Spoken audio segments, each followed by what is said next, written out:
My name is Simon Jeffrey. I'm Deputy Head of International News at The Guardian. What I do in my role is we run an international news operation, so we're trying to find out what's happening around the world. We have a team of correspondents and reporters who are based in different countries. We talk to them each morning and we discuss what are some news events to cover, how they should cover them, where they should go, what if they should travel, who we need to speak to. And I think overall we kind of see our role as trying to help people to understand the world and some of the kind of issues that may directly affect them or may not directly affect them, but they just want to know about what's happening in other countries. The thing I like most about my job is it's kind of something I'd be interested in even if I wasn't doing this job. So sort of world affairs, news, always fascinated me, even from sort of being a teenager or perhaps even younger than that. One of my colleagues sometimes says, it's amazing that our job is to come in something we'd probably do in our spare time anyway. And I guess it's very stimulating. I'm always learning. It's a fascinating world out there, and it's a privilege to be able to find out more. The job day today is I get into work either at about 9 AM or about 7 AM, depending on sort of how my day is skewed. I sort of begin. Probably before that actually, I sort of begin by reading sort of news apps on my phone on the way into work. I'll check for emails when I come in, and sort of either if I'm in at 7, we have a team who work in Sydney and I talk to them and get a handover for the day. Then I start talking to reporters again and editing stories and commissioning stories. If I'm in at 9, someone else has already done that, so I'm discussing them what's happened so far, and we're thinking about the day ahead and what it is but we need to do, if there's any angles we haven't explored yet, other stories we need to cover, or people who we need to talk to. And then the rest of the day you're kind of following through on that. Hopefully what you've commissioned starts to arrive and you start to edit it and get it on the website of the newspaper, but then of course things happen that you didn't expect, so all your plans get ripped up. And at 2:30 AM, you're kind of 2:30 PM rather, you're just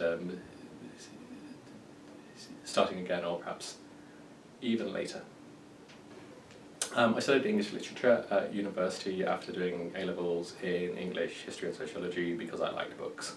I didn't really have any I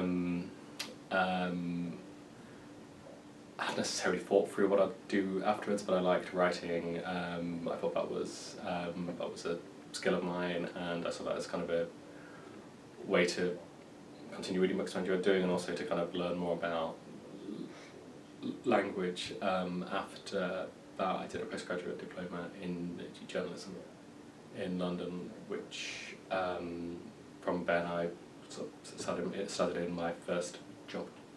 My first job was actually working for the Guardian's website when it was sort of a tiny thing of 20 people. I was the one and only new media trainee, so I sort of did reporting, learned a very basic coding. From there I kind of became a more conventional reporter, and from reporting I went into news editing, so I went from sort of writing stories that people asked me to write to asking people to write stories, which most news editors start off that route actually, because you kind of need to understand how a story works and what as a reporter you can achieve in a day, so you're not asking people to do impossible things. But of course then you do ask people to do impossible things, that they kind of do them as well, so and I kind of then more specialised in international news, which is what I've been doing for the last 5 or 6 years. I find a really big difference between school and sort of work, whereas school, it's kind of, people just mention you have a stammer, people talk about it all the time, you know that, you just can't, you can't escape that. After school, no one's ever really mentioned it, and actually my stammer didn't get any better at that period. It kind of was quite severe till my mid-20s, when I did a sort of very effective sort of group speech for every course, but I guess the important thing is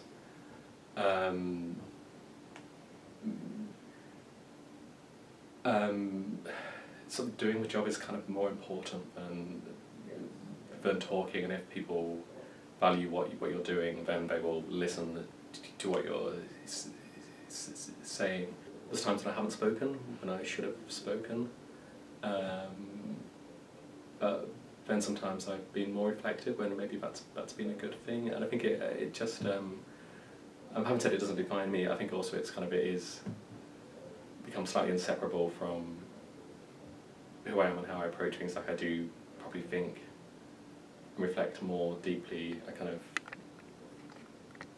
when I speak, I want to make sure I have something to say. I was used to sometimes sitting meetings and see colleagues and thinking they're not actually saying anything, they're just making noise, and I never do that. So I guess it gives you a different approach to life maybe, but sometimes that's a strength